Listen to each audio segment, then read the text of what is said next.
You got us. Good evening, everyone. It is 2 nights before the hockey season begins.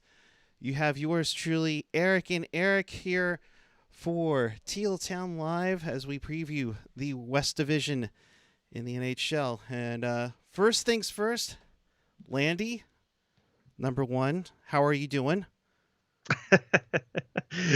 Surviving, right? Right. We're getting into the new normal here, and as you can see, Landy's got a new setup this year, so I think things are going to look up as far as the podcast goes. Let's hope that translates to the ice. Fingers crossed, but probably low expectations for sure. You know what? Like a tiger, already saying, Landy, is that a Zoom background? And No, no, no. that's actually his. Yeah, you can see I'm actually touching the wall back here. That is my little Sharks jersey that I got when SAP opened in 90. Let's see, I think that jersey's from 95. Okay, so you're So younger. Yeah, San Jose nice. Arena. And then the other jersey is from the 20, or the other, not jersey, but the poster is the Saturday Night on Ice. And I just happened to get the Hurdle 25th anniversary edition one. So that Nice. one's there. And then I've just got a cool Sharks poster In other that I like. words, we are not seeing laundry for sure. Yeah. Well, I guess, with how bad everything tanked last year, we got to get some new mojo, some fresh mojo on here. And, I'm going with I've got the old school pennant back there too, with all of the festivities going on this season. So, yeah, I think we're well prepared insofar as the background Yeah, and no, the production quality. you're Uh, definitely getting a bunch of chat here. I'm just gonna go through this quickly. The laundry curse is over. Far out land. Andy, that looks great. The laundry didn't work last year. Rest in peace to the laundry. I mean, I'm sorry. Apparently, you are popular with the laundry. You know, I'm not gonna say things have changed on my end, but no AOL. Hey, I'm working for it. Uh, so appreciate it.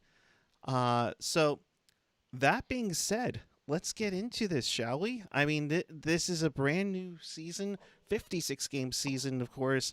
A bunch of different opponents. This time around, you're going to be playing each team 8 times. So let's get into it, shall we? We'll begin first with your Anaheim Ducks. They were 29, 33, and 3, sixth in the Pacific. They didn't make the playoffs. Notable additions here, interesting to see when Trevor Seagrass gets in there. He really shined at the World Juniors. Stanley Cup champion Kevin Shattenkirk comes from Tampa Bay over to Anaheim. You lose Matt Irwin going to Buffalo. Eric, who also spells his name the right way, Gabranson over to Ottawa, along with David Backus being waived. Landy, for you, what do you think of the Anaheim Ducks? I mean, they still have John Gibson. Ryan Getzlaf is still around. What do you think of these quackers? Well, first off, I mean their farm system is just impeccable, especially on the forward side of the ledger. And so, kind of like LA, we're gonna have to get used to a new cast of characters, some new players to hate, and so on and so forth. But no, in all seriousness, though. Trevor Zegras, I mean, I think he's going to be the real deal, and that really sucks for Yeah. us. Yeah, that kid, I mean, the swagger, the accountability, the leadership. I mean, they got a good one. They got a really, really good one. So it'll be interesting to see where they slot him in, if he's going to be playing second line center or if he's going to be playing wing with Getzlaf, because, they're going to have to shuffle in, some of those forward prospects too. I mean, they have Sam Steele as well. That's kind of been knocking on the door. And they have Comtois as well. Comtois as well. Exactly. So, they're definitely reloading. And I think that this year is going to be a transitional year, but I think it's going to be definitely on the upswing. Yeah, I think the Ducks knew that they were going to have a rough season. I don't think they expected to be this bad. But I think with John Gibson in net, anything is possible. Ryan Miller is back with the squad to be the backup. So you give yourself some time there for sure, indeed. So we'll get to that. But before we move on, let's get some housekeeping out of the way. Apparently it's been a while since I've been on, so forgive me. But you know, chat with us and fellow Sharks fans in the YouTube chat on the page here, the app. Good evening to each and every one of you. We've missed you, and we hope we're having a good time tonight. Of course, follow us on the social: Twitter, Instagram, YouTube, Facebook, SoundCloud, Reddit, all at Teal Town USA. And for more Sharks content, hit us up at tealtownusa.com. But most importantly, hit that subscribe button, hit that like button as well, and hit that notification bell.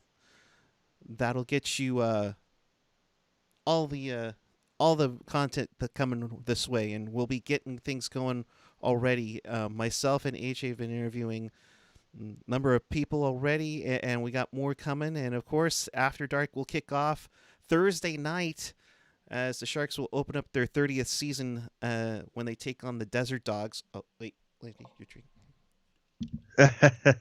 It's our last. It's our last season to do this. Yes, and this mug, enough, it's Felice Navidad. So it seems like it should fit in with the Sharks holiday video or something. All right, so while you take your drink, let's get to the Arizona Coyotes, or as Hockey Trick would say, my Yotes. They were fifth in the Pacific, but they qualified for the playoffs. They did lose in the first round to Colorado after shocking Minnesota for their first series win in nearly 8 years. You have Drake Caggiula and Derek Brassard coming in, but you lose a bunch in Taylor Hall, Michael Grabner, Brad Richardson, Derek Stefan, and Carl Soderberg. But the question here, Landy, is with Darcy Kemper, this team went as far as they could with him in the playoffs, but a whole plethora of nightmares in the desert. What says you for the Coyotes? I think the Coyotes this season is going to be, I think it's going to be rough. And I think that, Rick Tocchet is trying his hardest to get that team to really, stretch the zone and be a little bit more offensively creative while still being, locked down in their own zone. But it just does not seem like they have the right mixture of players there. And, Phil Kessel being there, I'm wondering if, what his mindset is like, if he's kind of just playing out the string and kind of biding his time to get traded somewhere else. And honestly, I feel like this team has the most question marks in the division, maybe outside of the Sharks. Right. So for me, at least, that both Anaheim and LA are really on the upswing and their farm systems are really stacked. And, we can kind of, plot out the trajectory for those two teams. But with Arizona, it just seems like they're kind of lost. We don't really know. They put their stock into analytics, yet we haven't really seen a lot of payoffs there. We've seen them try to rebuild, and yet they're missing on their first round picks. Of course, we also have the whole issue with forfeiting picks. Then they, drafted a guy who's got a checkered past. So, to be fair, Eric, I feel like this team has got just as many questions, if not more questions, than the Sharks. and I wouldn't be surprised if they really head up the caboose of the division. Yeah, and it's tough to go through. You had the whole debacle with John Chaika and that controversy. You know, you have Steve Sullivan be the interim, and then name longtime Blues assistant general manager Bill Armstrong as your GM. Um, you go through a lot of changes there, and you're right. I think there's a tough time coming for in the desert, but you know what? I think most importantly, Landy, they're gonna look damn good on the ice with their Kachina jersey and the Oh yeah. reverse retro jerseys. Those are gonna look absolute Oh yeah. beaut. Yeah, I am definitely one for the peyote jersey, the peyote coyote. And I mean, to be honest with you, I mean, when you think about Arizona and you think about, culturally, what is Arizona kind of known for? It is that Southwest kind of Native American vibe. And so them really embracing that and embracing kind of the culture of their state, Yep.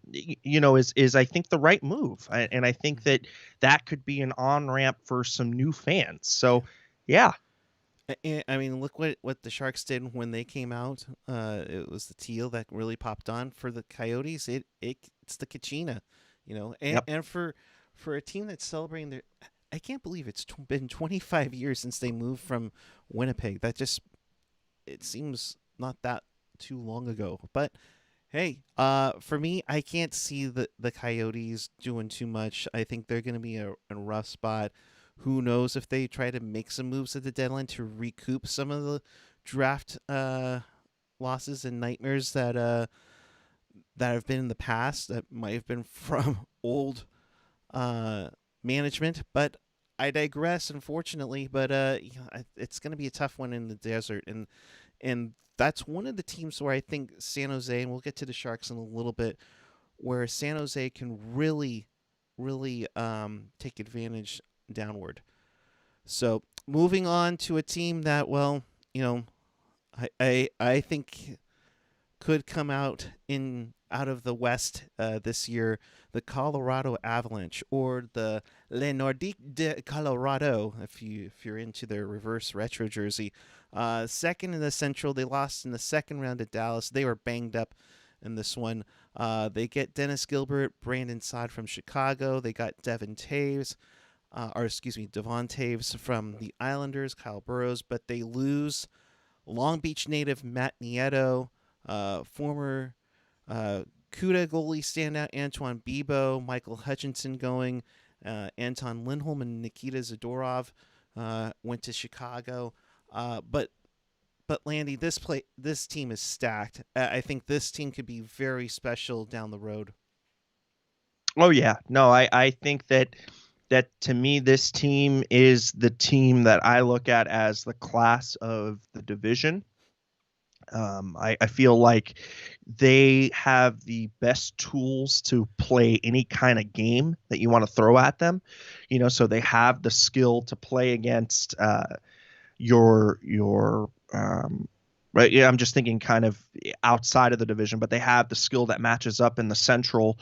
They have a little bit of size, and a little bit of that kind of grittiness with Gabe Landeskog kind of leading the charge with the forwards, and has some really, really good puck movers, on that back end. I mean, Cale Makar is the real deal. And I think that he's only going to be better. And honestly, he's probably my Norris guy. And I think the only kind of trouble that they could get into is if they happen to have some more injuries. I feel like that's a team that unfortunately is so reliant on their top end talent. Yeah. I mean, with regards to most of the league, that's the way that it is. But if McKinnon goes down for an extended period of time, or Landeskog, who's had injury issues, goes down for an extended amount of time, or Mikko Rantanen, who has had a lot of injury issues, if they miss any three of those guys for an extended period of time, it's going to be very difficult for them to compete. So that's the caveat with Colorado, is that high end talent is just super, super, super above board and can really, play with anybody in this league. However, I feel like their depth is a little bit suspect, especially on their third and fourth lines. Um, so that's where I worry the most about Colorado. But they have Nazem Kadri still, Yeah.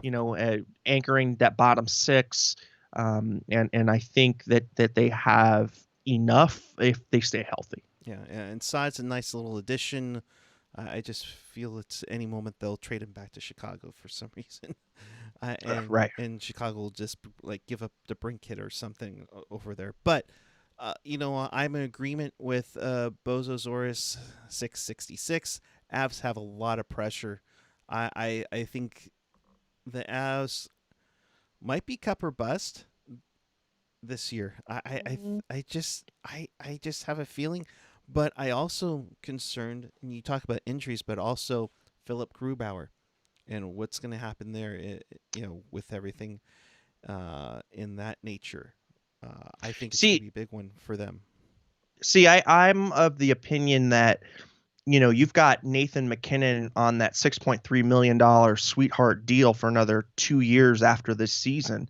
So I think that is kind of the window to really make, to have enough cap room for depth. Right. And so I think that the window for them is as long as that contract goes out till. So again, another couple of years, I think, is where their window is. I would say that there's probably more pressure on Vegas than there is on Colorado, because at least Colorado still has depth in the pipeline.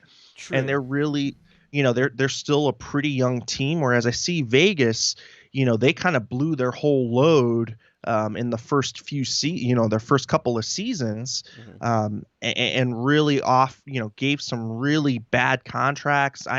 The Mark Stone deal, I think, is going to not age well. I think he's going to be one of those players that is going to break down. You're teasing the Vegas segment of the show, but come on. But I'm just saying that they would have, probably, to me, they have the most pressure in the division. But Colorado, I think the way that Sakic has put it together, and it's really the contracts come in layers. I think that they're going to be good for a while yet. I completely agree. I think they have a bright future. I think this is kind of their. This is kind of where it's time where they start to see the benefits, and of course, I think everybody was predicting, Colorado and Vegas in the conference final last year after everybody returned to play, and just the injuries, shot themselves in the foot, unfortunately, in that case. So I just think it's going to be a good one for Colorado. I would say, if anything, if I'm picking a team to come out of the West to get into the Stanley Cup semifinal, it's them or some other team. But yeah, I digress. Yep. Let's move onward to, as everybody's talking about how much they blowed up what? To a team. Oh, also Matthew coming in from New Zealand. Welcome. Nice. And appreciate you searching us out. And yeah, we do this Sharks content all the time, literally after every game, and check out some of the archives for some great interviews that Puck Guy and AJ just put up. So there's a lot of Sharks content. We also got some, we've got other Sharks news in and around content as well. So yeah, just keep checking us out, and appreciate the follow. Yeah. Thank you for joining us, Matthew, from New Zealand. Hope you're being safe down there. Moving onward to a team that won 7 in a row before everything came to a crashing halt, and that would be the Los Angeles Kings. And boy, howdy, how things worked out. They they win 7 in a row, Landy, and get the number 2 overall pick. They get Oli Mata, Mark Alt, Andreas Athanasiou, former Sharks goaltender and Kuda great Trey Grosnick and a friend of the show, actually, along with Quentin Byfield, the number 2 pick that they got in the draft. Uh, Going away, former Shark Joachim Ryan, Tim Schaller, Ben Hutton, and Trevor Lewis. Um, you talked about Anaheim, who had a good plethora on the farm. Rob Blake has done phenomenal job with building up the minor league team. Yeah, no, I look very enviously over at the cupboard in LA. A guy that I have highlighted is Alex Turcotte, a 19-year-old, just has that Anze Kopitar kind of build. And him, you pair him with Byfield 1-2, and that's going to be a very, very strong center, center depth 1-2 for a long time. So, they are definitely on the upswing, like I said, with, along with Anaheim. And I think that this year is going to be another year where they're going to have to fight and claw. And I don't think that they're going to necessarily see those results translate into the standings.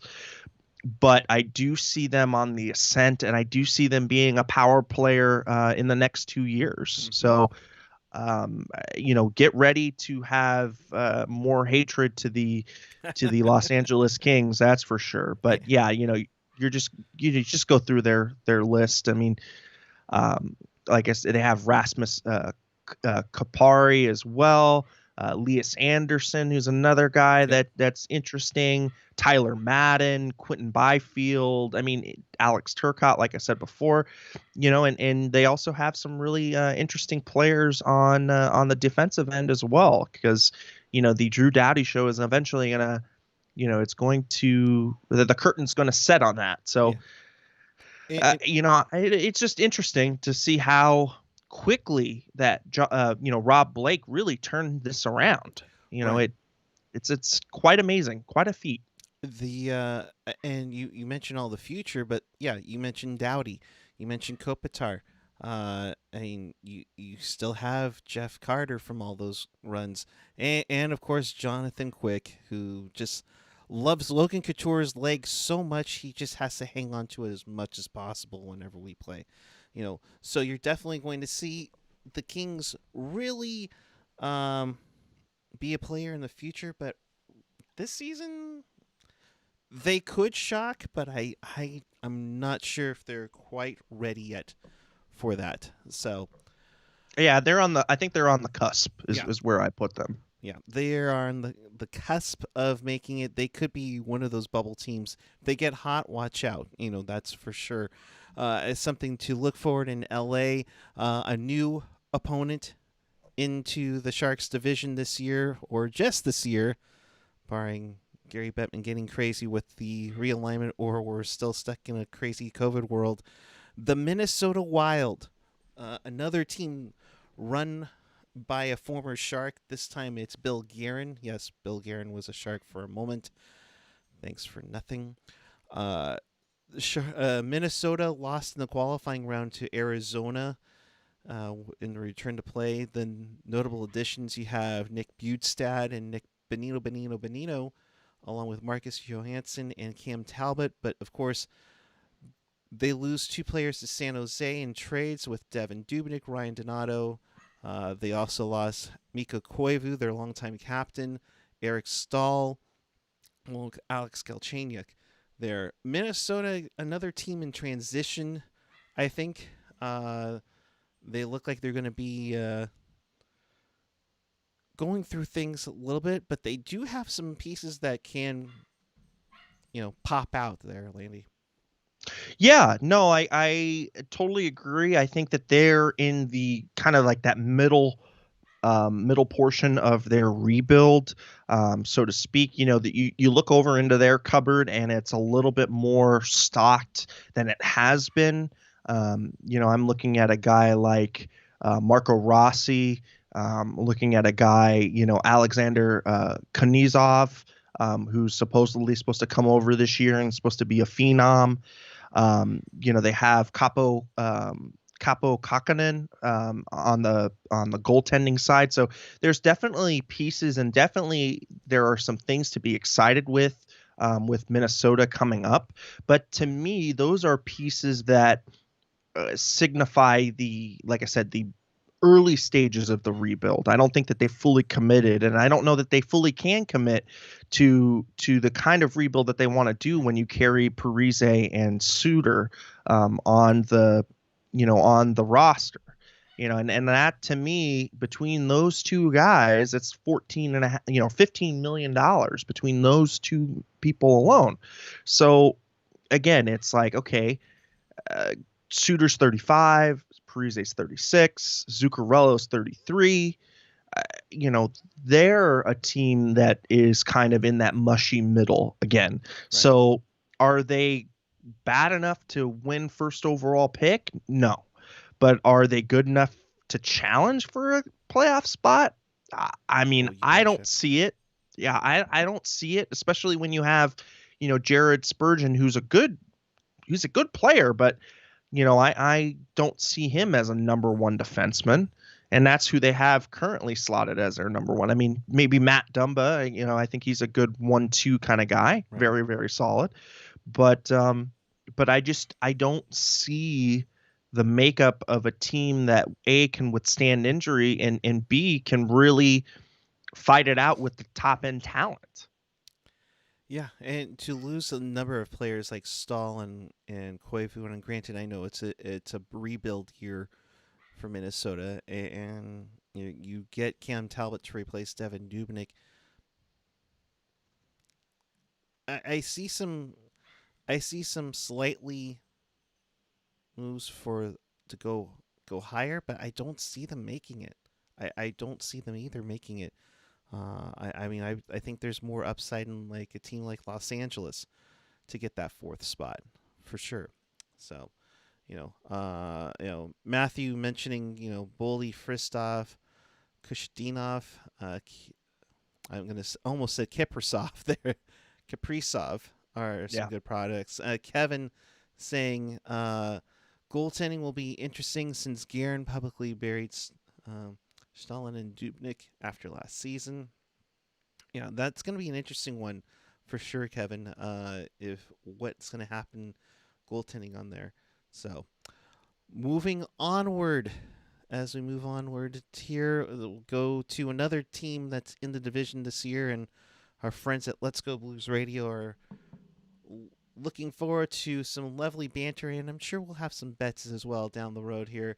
But the St. Louis Blues, a shocking exit early on as they lost to Vancouver in the first round, 42-19 and 10 for 92 points. They were the Central Division champions. They added John Gillies, Torrey Krug, and Kyle Clifford, but they lose Jake Allen to Montreal, Troy Brower, Chris Thorburn, Jay Bowmeister to retirement. And yeah, Alex, that Petrangelo guy that they had, who cheap shot at Pavelski a couple years ago, is now wearing Vegas gold. So the Blues, they pick up Krug, they lose Petrangelo. Definitely it's Bennington's crease for sure. But what says you with the Blue Notes? I mean, have we figured out yet what the deal is with Vladimir Tarasenko? I mean, do we know, is he pretty much ruled out for the first half of the season, or if he'll even play? But to me, that's the team starts and ends with him, right? As he goes, the Blues go. And I feel like they're a team that we're always expecting more of, but for whatever reason, they're just unable to really, to really grasp on and to really, take the expectations and move forward past the one Stanley Cup. Of course, they did win the Stanley Cup, and I feel like after that they kind of let themselves go a little bit too much. Yeah. And I am still not sold on Jordan Binnington. I mean, we see goaltenders, especially in their first year, do very well because the book is not really written on them. But as they, get into kind of the second and third year, in the National Hockey League, you start to develop a little bit more of a book on the player. You understand, how he holds his glove. You understand, where his weaknesses are, what he likes to, where he likes to, like rest his legs, or, how he opens up in the butterfly, all of those things. And I think that, honestly, he's going to have to prove that he can adjust to the league's adjustments, right? It's always that cat and mouse between, Right. okay, they've adjusted to me. Now I've got to add, like, for a baseball reference, I got to add a knuckleball, or I got to add a split finger to my normal fastball arsenal. You know what I mean? Right. So it's just kind of reinventing yourself, and also really shoring up your own weaknesses, understanding where your own weaknesses are. And to me, this is a guy that the question is still out to me on his maturity level, and can he really do that? And so, to me, between those two question marks of Vladimir Tarasenko and Jordan Binnington, I think they definitely have the ceiling to be number 2 in the division, but I could also see them missing as well, because of just because of the question marks that they have. To me, it's another team that just is kind of Jekyll or Hyde, and it's just going to depend upon what we're going to get out of them. Of course, no Alexander Steen. He's going to be out for LTIR. You look on the defensive side. Yes, you got Justin Falk, but I would take Pietrangelo over Justin Falk any day of the week. And losing your captain is also a blow to the dressing room. So again, I could see them take a step back. I see where you're getting at, but I think you also have Ryan O'Reilly. We don't forget, Erik Karlsson's nemesis, Mike Hoffman, is a blue. I think there's enough to get in there to be. I think they're for sure gonna be the top 3. I would be shocked if the Blues miss in this division. I think if they're a 4th seed, I think it's a disappointment. If they don't make the playoffs, I'll be really shocked for sure. So, give me 1 sec. I think we're going to get another guest in here. Let me see if we can add them on. So, Landy? Yeah, Denver and Denver Doyle in the chat saying Blues are going to be 3rd, and Rob Iman with the 40% chance that the Blues miss the postseason. That those I think are kind of where I'm at, where I could see them being like third or 4th seed. But again, because of the departure of their captain, because of the question marks on Vladimir Tarasenko, it's going to be a very volatile team to me. Yep, I agree. I think that there's going to be a little bit of a toughness to it, and it's going to happen. But I just, to me, I think the Blues are just going to be a tough squad to not make it happen. So, with that, I bring in Mr. Kevin Lacy 22 on Twitter. Good evening, sir. How are you, bud? Hey there. We're gonna get these graphics fixed here in a moment, but nice to join you guys. I was trying to jump in on the wild conversation there, Go but ahead. hang on a sec. Okay. With the Blues, I noticed on the graphic some guy named Mike Hoffman was kind of missing as a key addition. Right. That's he's a excellent replacement for Alexander Steen, who was 36 years old and unfortunately retired for them. But why can't the Sharks get replacements like that, right? Yeah. But I heard you talking about Jordan Binnington. Really, I see where you're coming from on that.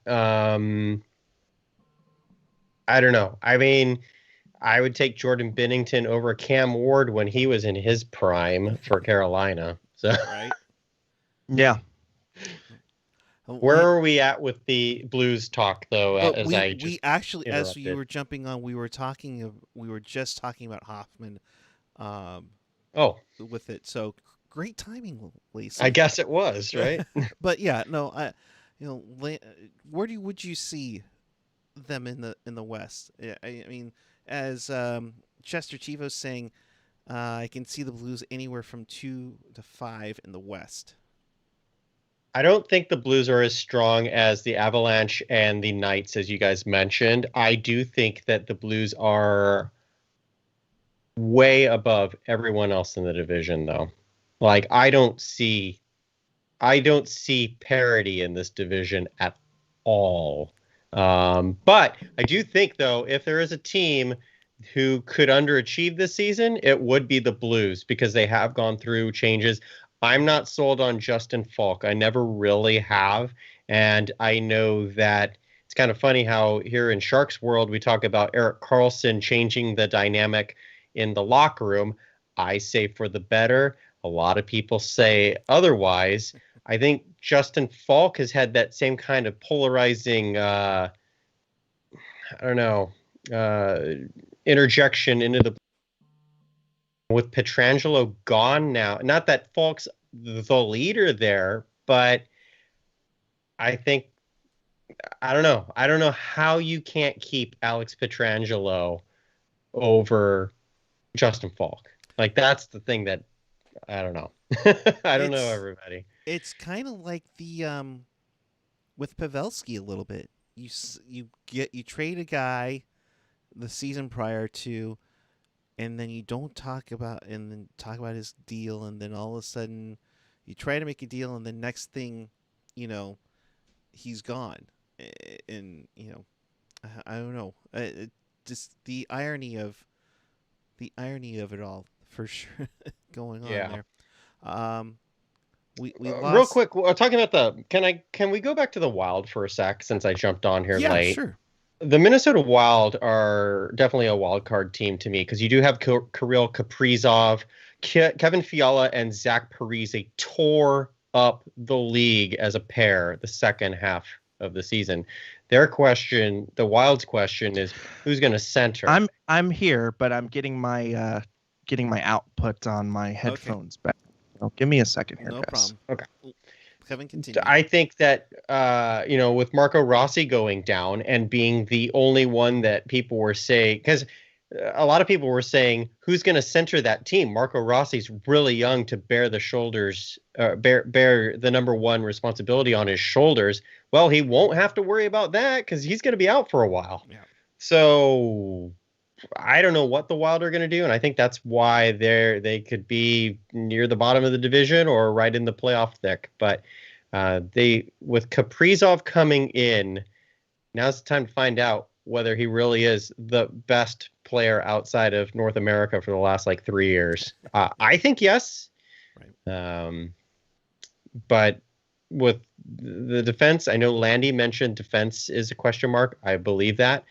Bill Guerin called out Alex Stalock, not Stalin. Thank you, autocorrect.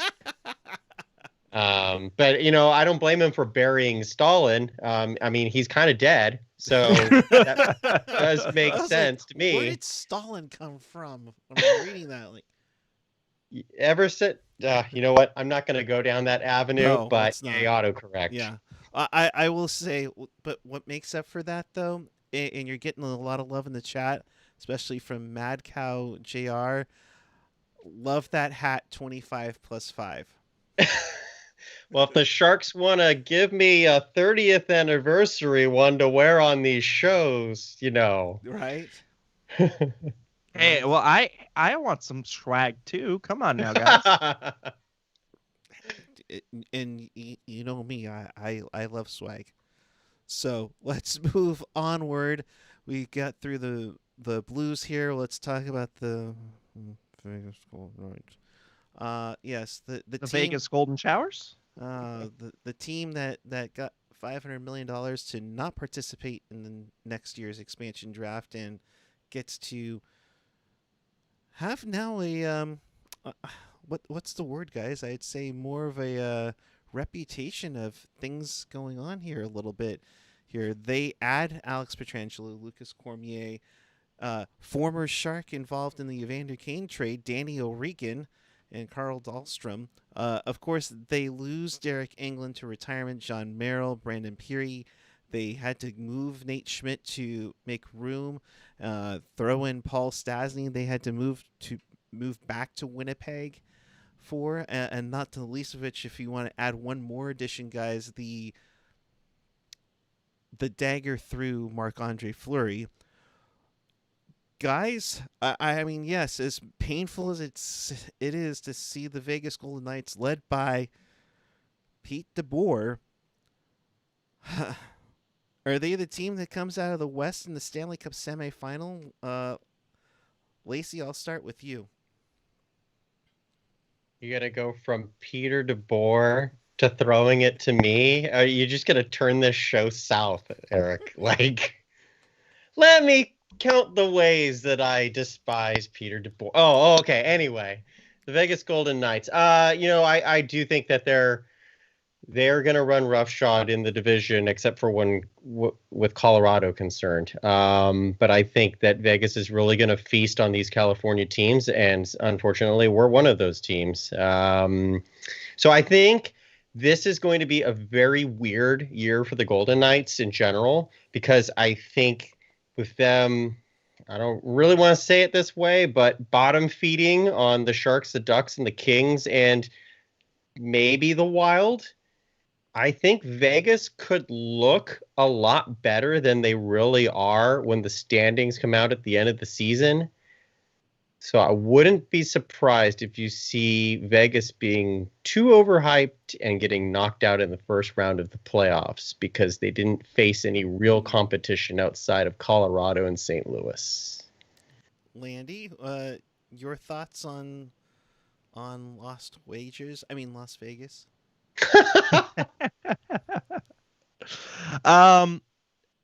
So I think, for one, we're going to be entering into the second year of Peter DeBoer, and no, but I mean, in all honesty, though, his message gets stale, right? And he's very much a one-hit wonder kind of coach, in the mold of a John Tortorella, but maybe not as bad. But still a guy that is notoriously difficult to play for. So I could see them slip a little.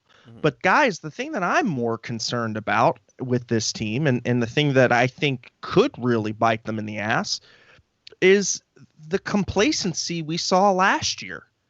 How long did it take for them to get their asses in gear and actually play some meaningful hockey? And you can't do that twice. You know what I mean? It's going to come back to bite you in the ass. And so I need to see from Vegas if they really are the class of the West, which a lot of prognosticators have them as a class of the West. They're going to have to show me. They're going to have to earn that, because again, last season they were toiling in mediocrity for a little while, and it took a Herculean effort to get out of that hole. The other thing, guys, that I'm looking at this roster. Max Pacioretty, what are they going to do with him? There was there was rumblings and rumors that he wants out, and that they're not really impressed with him in the first place. I see Marc-Andre Fleury as another type of question mark there. So this is definitely this is a team that looks good on paper, should win the division on paper, but I could definitely see where the cracks could form in this team. And like Lacy's saying, it could be, one of those situations that's like a glass bull or something that looks intimidating, but when you finally get to to play this team and really, stick it to them, they could be exploited in some ways. Their 5-6 pairing for their defense is, it's going to be interesting. The defenseman, I think that they're saying Zach Whitecloud is going to be, competing for that 6th spot, and Carl Dahlstrom as well. Not that great. Definitely a big drop off from, you go from Nick Holden to those two. Braden McNabb is a solid player. Alec Martinez, again, a solid player, but Alec Martinez is also 33 years old. He's kind of a guy that's a little bit, a little bit long in the tooth. So they're definitely going to have, a Norris contender, in my opinion, with Shea Theodore. It wouldn't surprise me if it's Makar and Theodore playing out for it for the Norris this year. But the depth after their 4th defenseman is kind of giving me pause. I gotta ask you then. So you think that Shea Theodore is going to be a Norris candidate over Alex Pietrangelo? Yes. Wow. I mean, nothing wrong with that. I'm just like, wow. I love Shea Theodore, but I love the bold statement too. I just think you look at his career point trajectory, and I think you look at the way in which he has evolved, especially in the playoffs. This, to me, we could be seeing a guy who, in a 56-game season could be a 50-point player, in my opinion. Go ahead. Erik, the other thing with Pietrangelo coming in, Shea Theodore is going to need to have that kind of a year for Vegas, I think, because losing Nate Schmidt is huge. Like, he's a great locker room guy, a great on ice presence. He's mobile. He can play in both ends. Like, Pietrangelo is an upgrade, but Schmidt fit with that team, and we don't know that Pietrangelo can fit with that team. You also take out Derek Engelland, who Peter DeBoer forced into retirement. I mean, he's 38 years old, but one of the first things DeBoer did was bench their captain for the entirety of the playoffs, the bubble.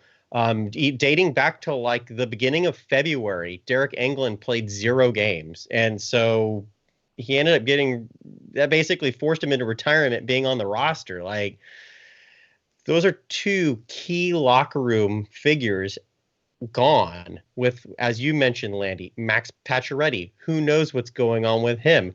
Jonathan Marchessault, not the best locker room guy you could have on any team. Stop wasting my time with him. Yeah. I still wish I remembered what AJ's nickname was for him. But Vegas, I do, like I said, or like we both said, I think there's a lot of smoke and mirrors with Vegas. I do think they're near the top of this division, but I don't know if they have what it takes to get much further than the first round. Yeah. I same. Yeah, I will say this. They're a team like the Sharks were built in 2009 and 2010 and 2011. They have a boatload of talent.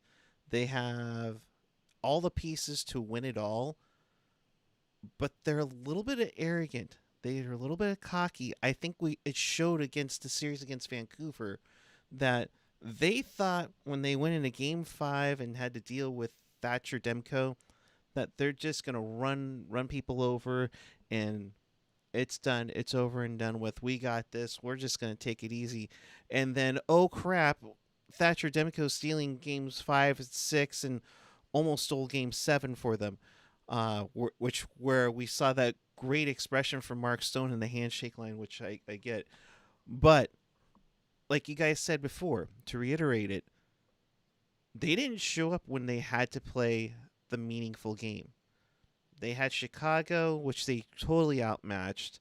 They had Vancouver that pushed them to Game 7 because they got a little arrogant.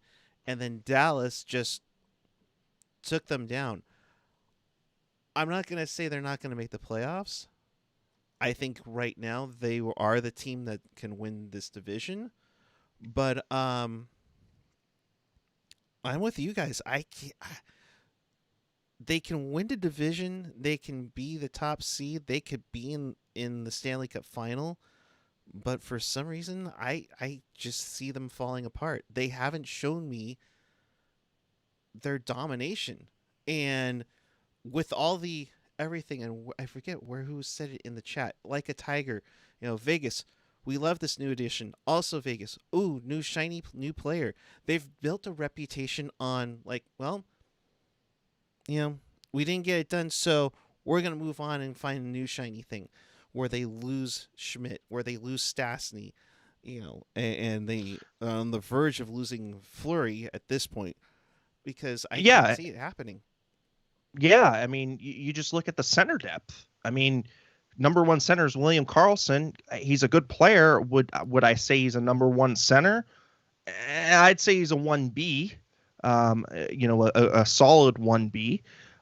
You look at who else will be manning the center. Cody Glass, is there's a lot riding on him to be a good center.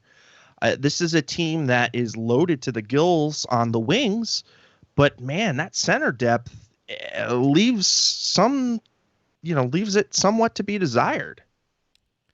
And on a personal standpoint, putting one of my friends who's a designer for the team on furlough, screw you, Knights, and your fancy gold-plated jerseys and stuff, and your fancy those are barf, and those fancy outdoor games in Tahoe. But I digress. Guys, it's time. No, those third jerseys just make me barf. The thirds or the reverse retro. Yeah. But guys, it is time. It is time to preview your... Let me get it all ready. Your San Jose Sharks. Oh. All right, I'm heading off, guys. Have a good one. Yeah, right. Exactly.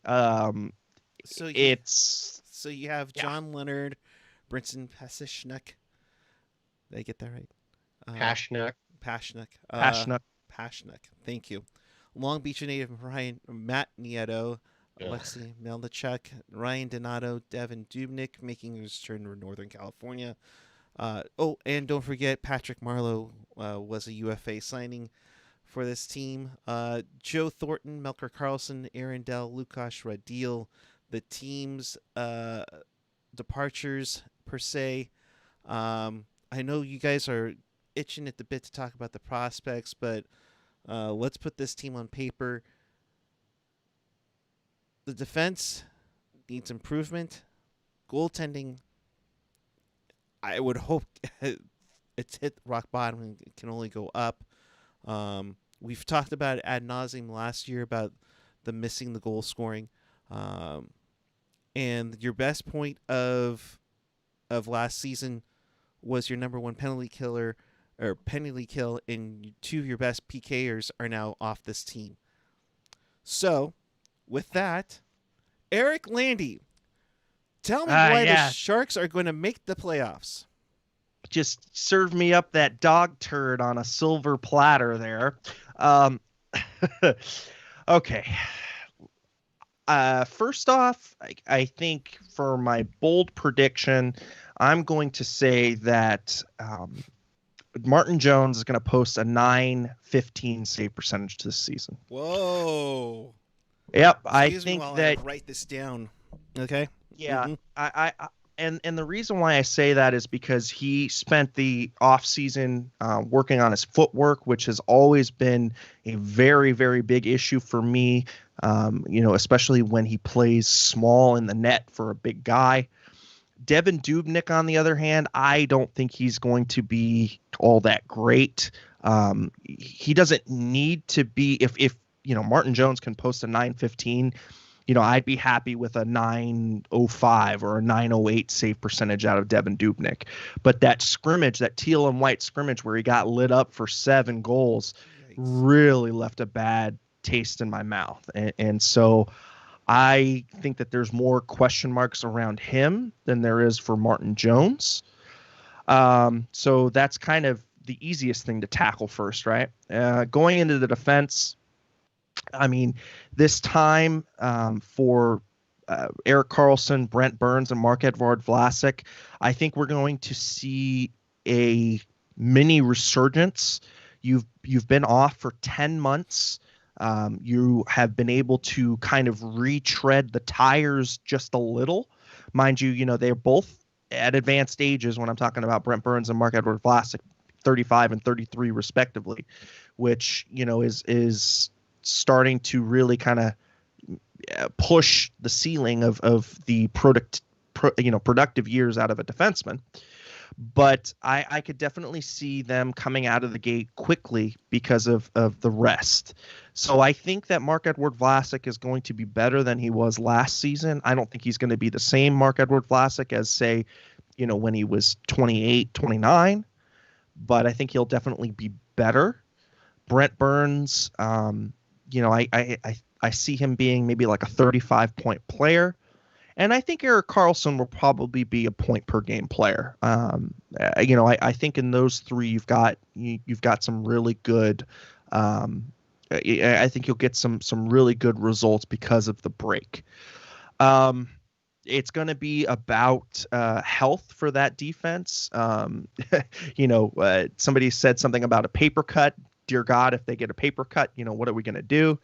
EK, yeah, Christian Ruiz. If EK doesn't get a paper cut and be, and gets his butt in gear in the season, Mario Ferraro is a player that is really, really on the up and coming. I don't think we're going to see a sophomore slump. If anything, I think he'll be better. A guy that, I feel for is Radim Šimić. And guys, I mean, he's having knee issues and he's had 10 months off. That's not good for his career. That, to me, that means that I wouldn't be surprised if he's done, to be quite honest with you guys, because 10 months should have been more than enough time for an MCL, ACL, and if he's still having issues with it, boy, it screams Raffi Torres, guys. Remember how many times he had his knee worked on. Milan Mahalik. Yeah. And this injury happened in 2019, which, I mean, we're getting to the point of 2 years now. So, Kevin, your thoughts on Team Teal and where this team can go? I think this team goes as far as Erik Karlsson takes them. I still am on the train that Burns and Karlsson can't coexist. Not on a personal relationship or anything like that. Just, I don't understand why you throw all your eggs in one position for two like-minded players like Karlsson and Burns. That to me is the ultimate downfall of this team. But at the same time, if Karlsson stays healthy, plays all 56 games, no issues, I do think he'll be right back on track. I think you said Burns will get 35 points or so. That'd be really nice, getting both those guys going. But where do the Sharks forwards go with the puck? Can they get the puck? Last season, the entire problem was the Sharks could never get the puck past their own blue line. And I don't really see the Sharks having any more forward depth this year. Maybe a little more experience. No, I playing off you and what you're saying with the forward depth, Kevin, I mean, that's to me the Achilles heel of this team, more so than the goalies or the defense. I still think that this team is at least a number, two, a number two center. They need a number two center, I think. They still need an impact wing.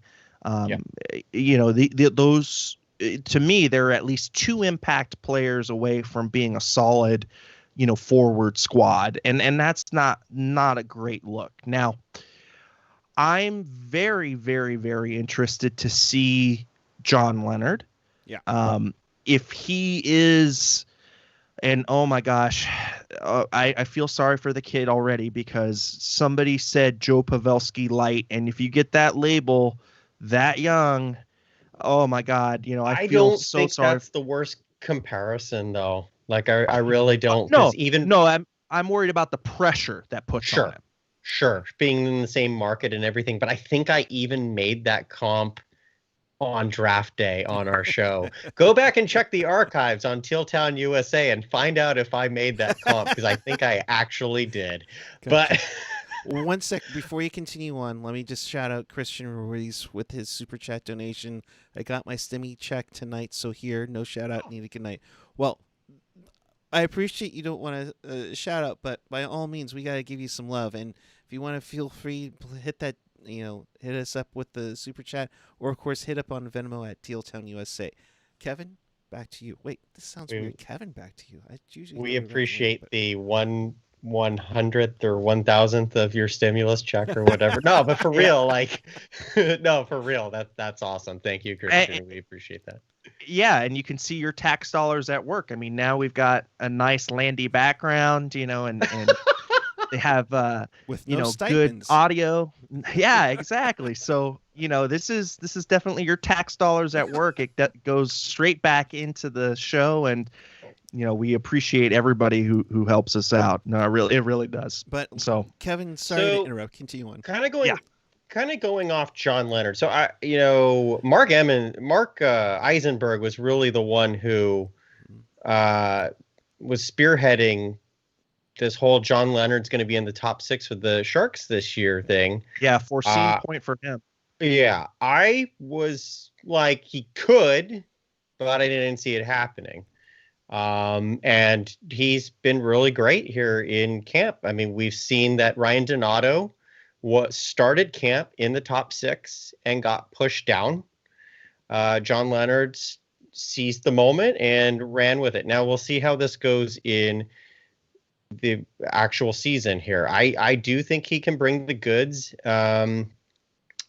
But there's so many question marks with the forward group in a good way. There's in a bad way, but also in a good way. Like, what will Ryan Donato do? Will he have a fire lit under him? He looked great in the scrimmages with Noah Gregor and Matt Nieto, because that line is just speed, speed, speed. It's just like, can any of them finish is my question. Torrey Mitchell. But you've also got, what's up? Torrey Mitchell. Paging Torrey Mitchell. Yeah, there you go. But I'm curious to see how the taxi squad rotates in, because we do see Jeff Viel and Sasha Chmelevski both on the taxi squad, and they might see some time. There's really no room, at least for the bottom 6 guys, and maybe even second line guys to start the year, to falter, because the Sharks essentially have two third, fourth lines on the roster, and then 2 third, fourth lines on the taxi squad. They have so many forwards, and even the Barracuda. Well, I'll get to the Barracuda on another show, and that's a plug, so please subscribe. But both teams have so many forwards, and I'm curious to see how it all plays out, because if the Sharks falter early, you're going to see a lot of rotating, a lot. So yeah, I like how John Leonard has taken the opportunity to get it.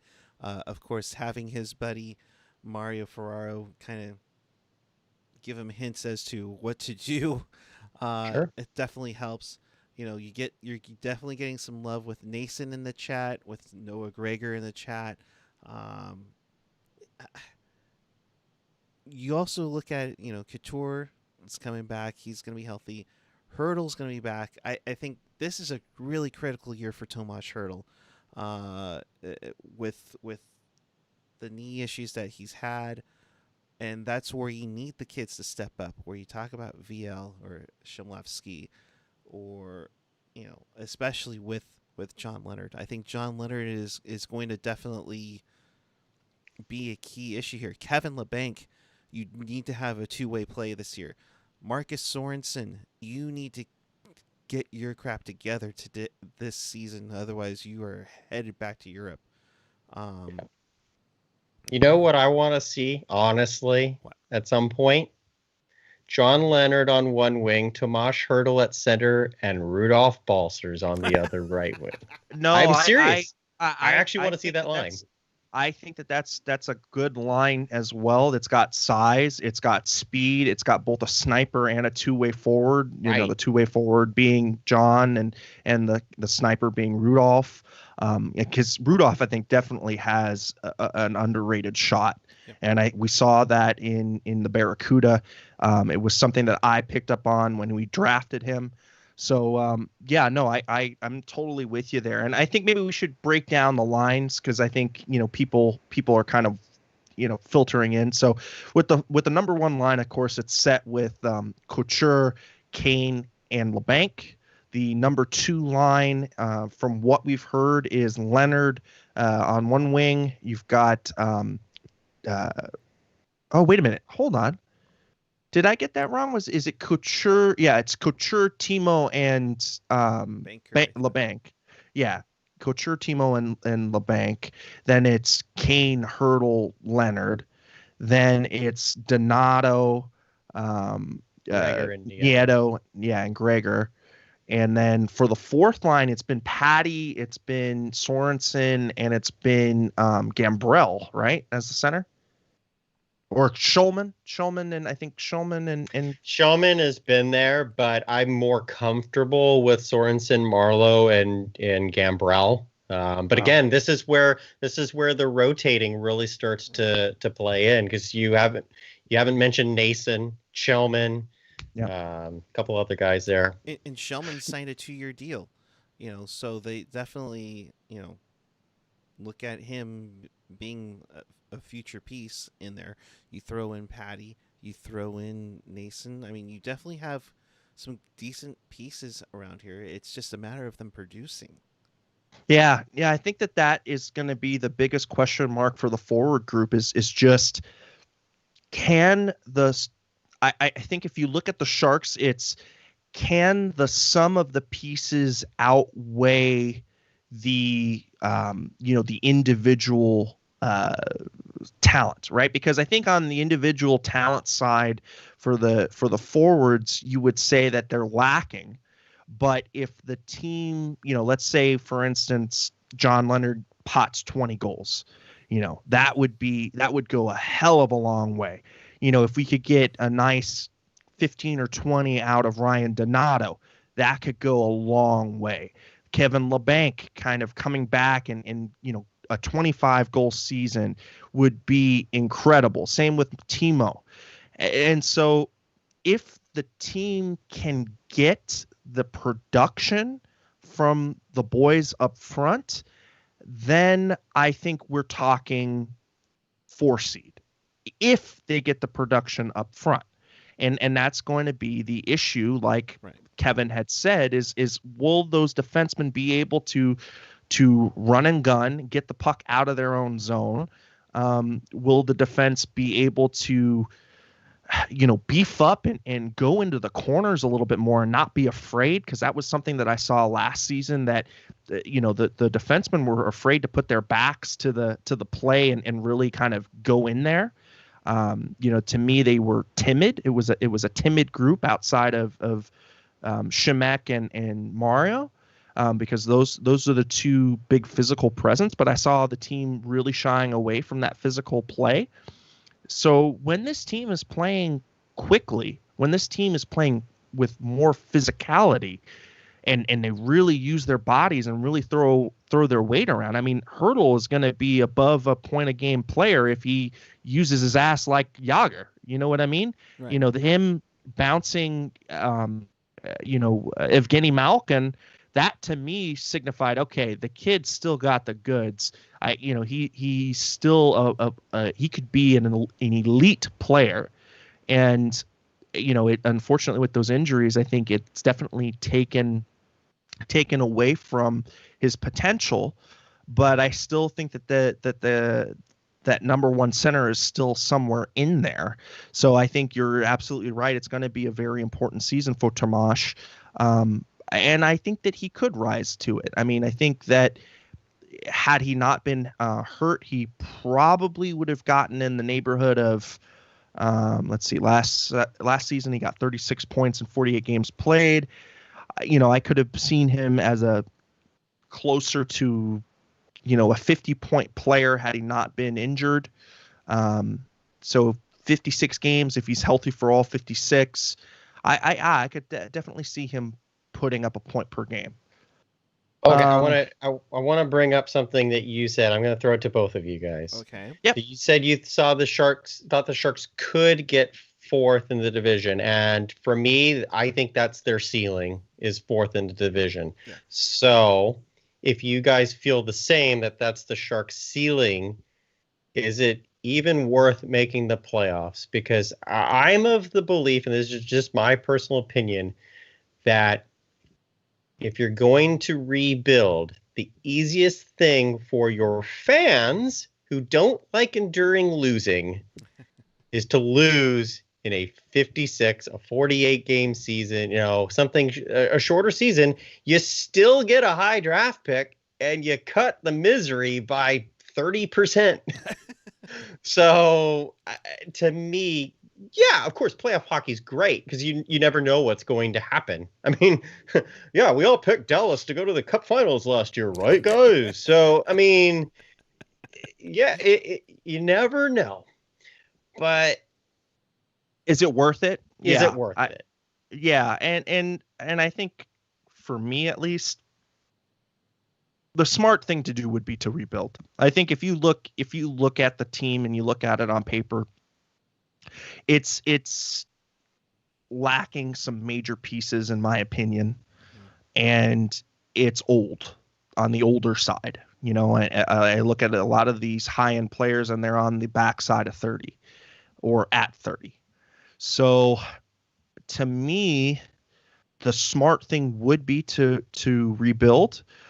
But having said that, I don't think Doug Wilson would be the general manager in charge of that. I just don't see him, throwing in the towel ever. I think he wants to continue to just make the playoffs and see what happens. Kind of the spaghetti mentality where you throw it on the wall and you see what sticks, right? And I don't see him moving away from that. Now, let's say that the Sharks are at the bottom of the standings, come trade deadline time, then I think, anything's on the table as far as moves and stuff, and could, that really precipitate, some rebuilding. I think it could, but I also wonder, okay, how much is Hasso Plattner going to take of this losing before he wants some change? And see, it's funny you mentioned Hasso, because I was going to mention that on my end, is that Hasso's getting older. From what we've heard is that his family is not going to be interested in keeping the team in the family. The last time the Sharks missed the playoffs in consecutive seasons was 1997. You are going to start. Hang on a sec. Hang on. The last time the Sharks missed the playoffs in consecutive seasons, I wrote an essay in my freshman English class about how the Sharks would make the playoffs the following season. And they did. So you can thank my essay for it. But I'm just like, yeah. Carry on. Sorry. No, you're good. You're good. Freshman year, he says. Oh, God. Whatever. But the last time they missed it was 1997. They're saving cap space for something later down the road, because you could have signed Erik Haula, you could have signed Andreas Athanasiou, you could have done a little more things in the off season, I think. But I think while you question everything about Jones, you question how the defense is going to be activated a lot more in the offense, which could lead to odd man rushes. But I look at it this way, guys. I think honestly that this team is built to sneak into the playoffs. I don't think they're going to take a top 3 seed. I think we're in agreement here that it's going to be Vegas, Colorado, St. Louis in some form of that. But I definitely see them better than at least Arizona and Minnesota. I think they'll have to fight their California counterparts for that number 4 seed. And I mean, but I think this team makes it. And if this team is working on all cylinders, you get through the crap. I mean, 10 of the first 12 are on the road. And right now, technically speaking, they don't know where they're going to be playing those 2 home games. If it's going to be in if it's going to be in Arizona. I know they are supposed to talk on Tuesday to Santa Clara County officials about whether or not they can play in San Jose. I think this team can get in. And if it's Vegas in round 1, I could see an upset. Be quite Because honest. it's Vegas. Because it's Because Vegas, because- and there is that intensity. Now, Yeah. that being said, Jones needs to have a good year. Dubé needs to challenge him. Everything that's gone on with Evander Kane, and I don't want to mention too much of it.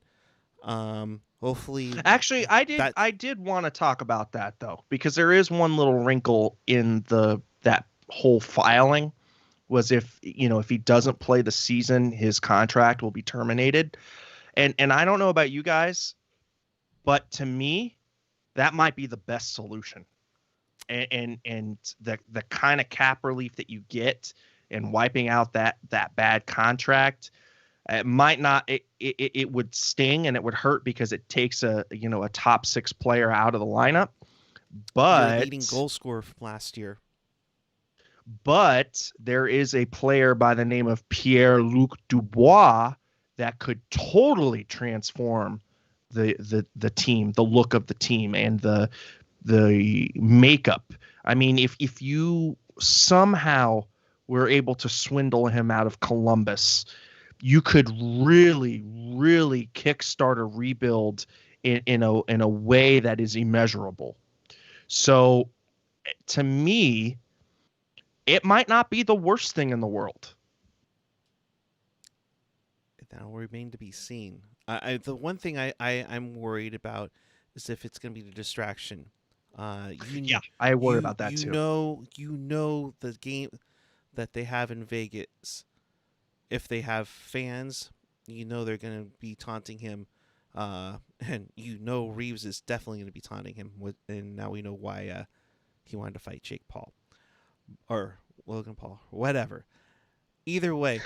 I forgot about that. Either way. Yeah. So now it's come to the point where I'm going to ask you guys your 4 teams that are coming out of the West. Who on May 8th is prepping for playoff hockey? Landy, I'll start with you. Okay. I'm going to say Colorado will win the Western Division, the Honda West Division. Yeah, we don't need to take the sponsors. That's okay. No, I can't believe that they ended up doing that, but whatever. So yeah, Colorado number 1. I'm going to take Vegas number 2. I'm going to take. Oh boy, I think it's going to be St. Louis at number 3, and I'm going to pick the Sharks at number 4. Okay. And I think the consensus is, I think that Anaheim and LA are still at least 1 to 2 years away from dominance. So I think that we're still right in that window where we can sneak up on them. I think that this team is better made up than Minnesota, and I think it's better made up than Arizona. So that's kind of how I see it shaking out. Kevin, what do you predict? First, I was thinking when you were talking there, Puck Guy, earlier, I was thinking that maybe Landy should be positioned in the middle of this screen, and that Eric or Puck Guy, you are the good devil, on one side, and I'm on the opposite side of him as the bad devil, who's like, the Sharks are going to die in a fire, like. And then it's Landy's decision whether they make the playoffs or not. Now, apparently, Landy has chosen that the Sharks will make the playoffs.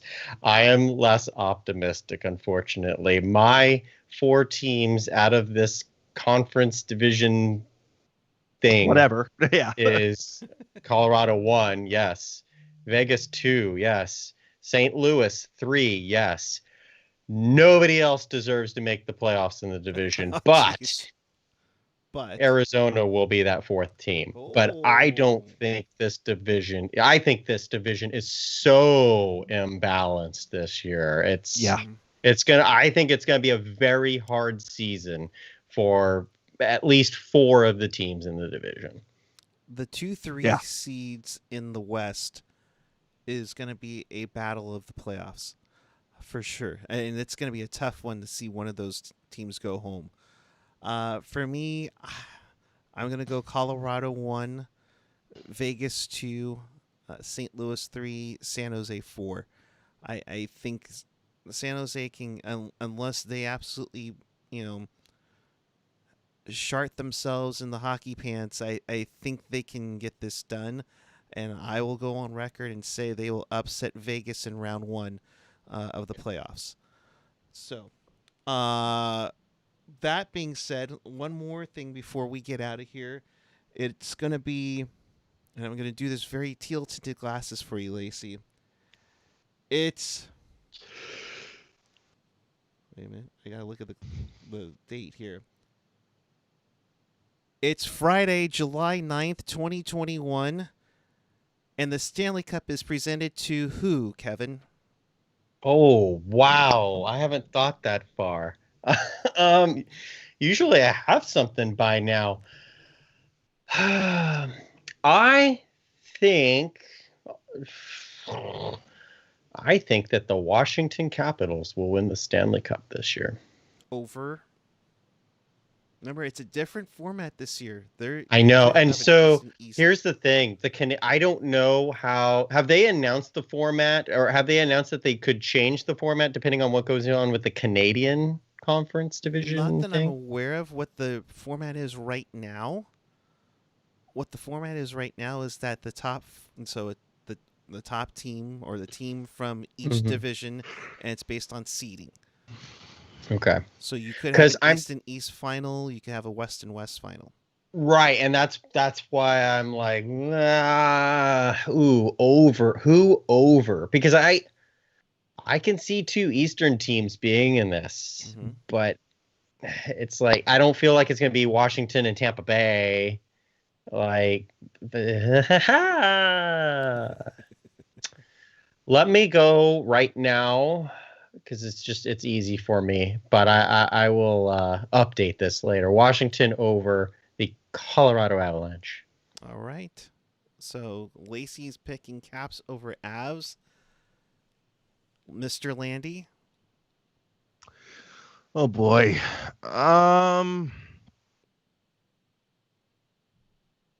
I think we could see Carolina and Avalanche. I would love that series. That series. Yeah, I think the Avalanche are going to be the class of the West.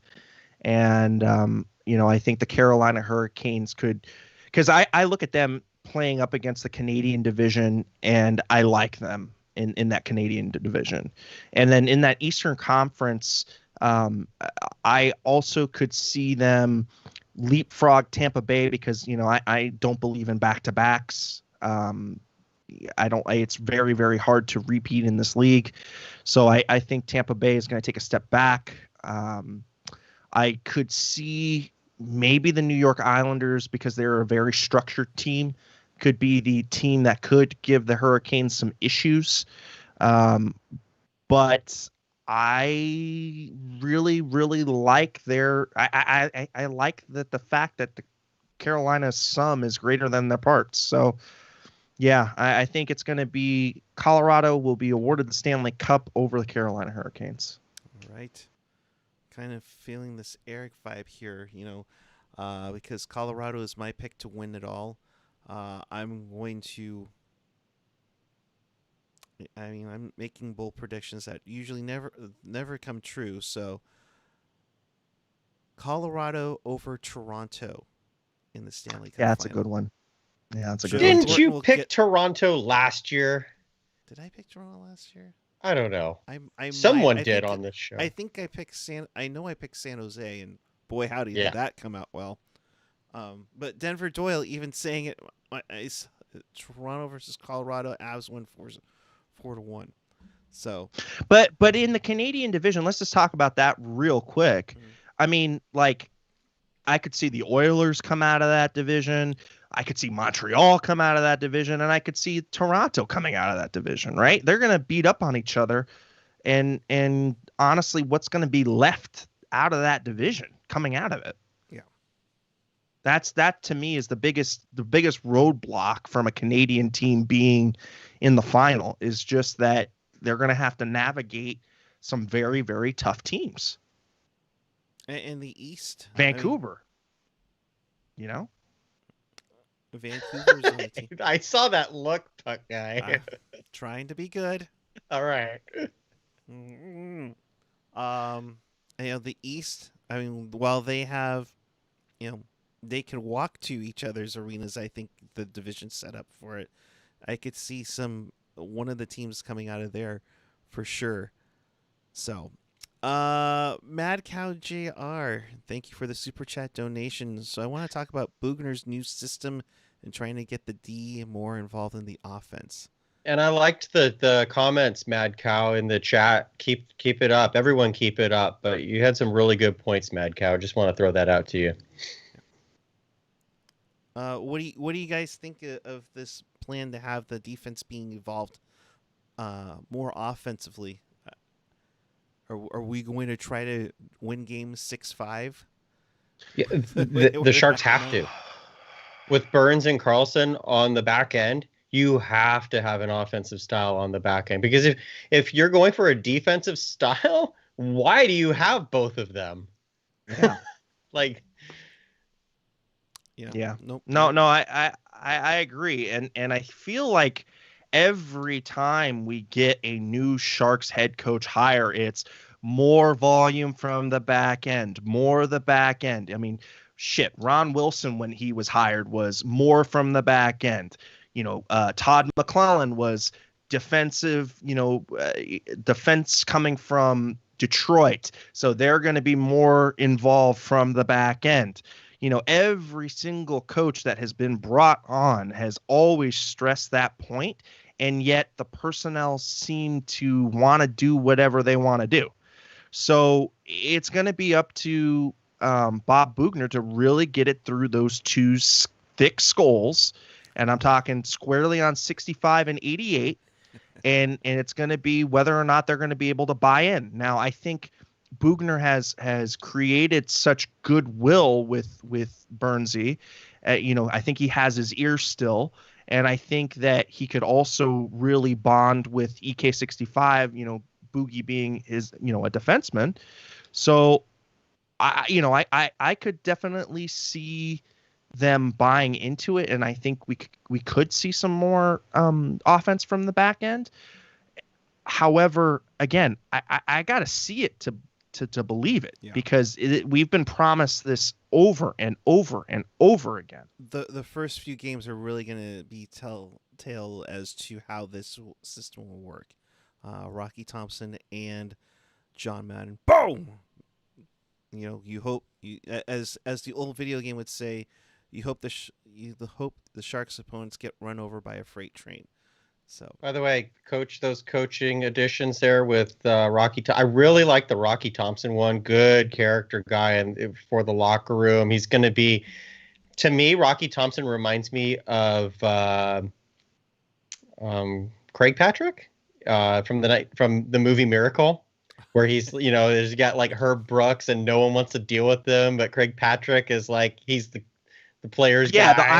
The Iron Fist and Velvet Glove. Yeah, I don't think Bugner's to that extent, but I do think Rocky Thompson's very much a player's coach. He's also an analytics guy, so he's got a little bit of a different approach versus John Madden, who's a very detail-oriented guy, and it's a nice blend. I for like the first mix. time in a while, I have nothing to complain about with the coaching staff, and I hope it stays that way. Right. Yeah, and Nabby, finally solidifying the goaltending coaching position, which you guys have known that I have never been a Johan Hedberg fan, and I think that having, I think having a guy like Nabby who, is of the Warren Strelo lineage, even though Hedberg was as well, but Nabby more so, is very, very key to having a successful goaltending coach. So, yeah, I think I'm with you guys. I like the mix of the players. I mean, Rocky Thompson had a great junior career, head coaching career in junior, and can connect with young guys, which is something that needs to be very it needs to be brought up.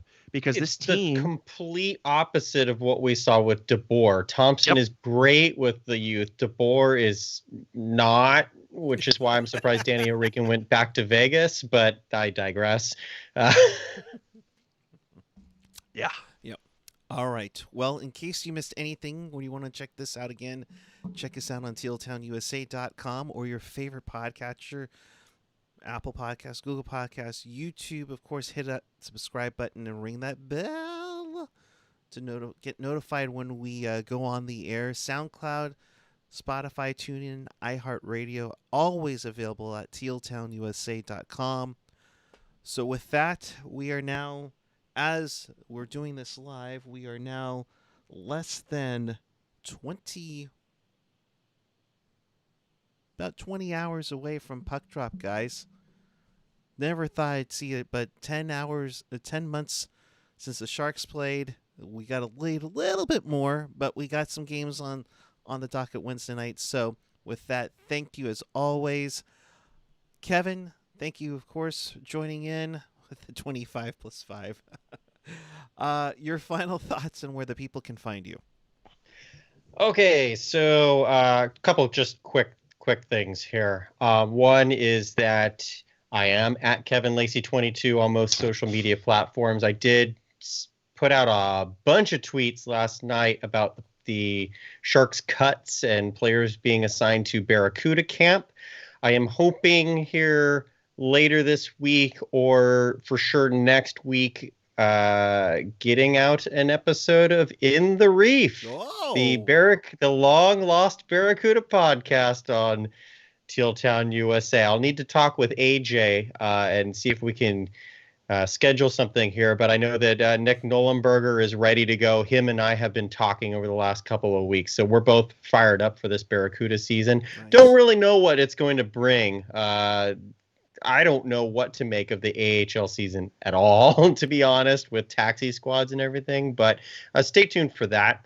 And I also just want to plug on this channel, tomorrow is the 25th anniversary of the Sharks Penguins 10-8 game that Puck Guy and I did a special After Dark show of earlier before the bubble began and everything like that. So go check that out on Teal Town USA.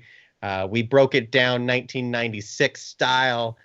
Gave you some info on everything around the league, like Bill Ranford's trade. And wow, that was 25 years ago yesterday. That's or crazy. Tomorrow. Wow. Anyway, yes. And so we do. Ah, dang it. I'm messing it up. No, I'm really messing it up.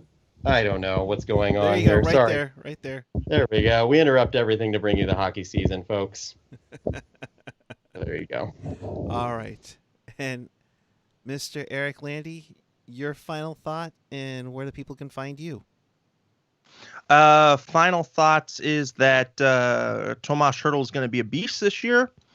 And as far as where you can find me, you can use my first name. That's Erik, spelled the right way. Damn right. My last name, Landi. spelled the Italian way, on all of the social media garbage. All right, and you can find me at PuckGuy14 on the Twitter and the Instagram. We will be back with you Thursday night for sure, following Coyotes and Sharks. But of course, hit us up on our YouTube channel where we got great content. I interviewed Randy Hahn earlier in the week. AJ just talked to Ted Ramey about the Sharks Audio Network. Good friend of there. We got plenty of more coming as well before the season starts. And after things get going, we are full throttle on this ship. So, Sharks fans, it's great to be back. We're getting strapped into the roller coaster and can't wait to jump onto the ride. So until then, thanks for watching. Keep it real. Keep it teal. Keep it real, teal. It's nice to say that. Can't wait to see you guys Thursday night for the season opener of After Dark. Have a good night, everyone.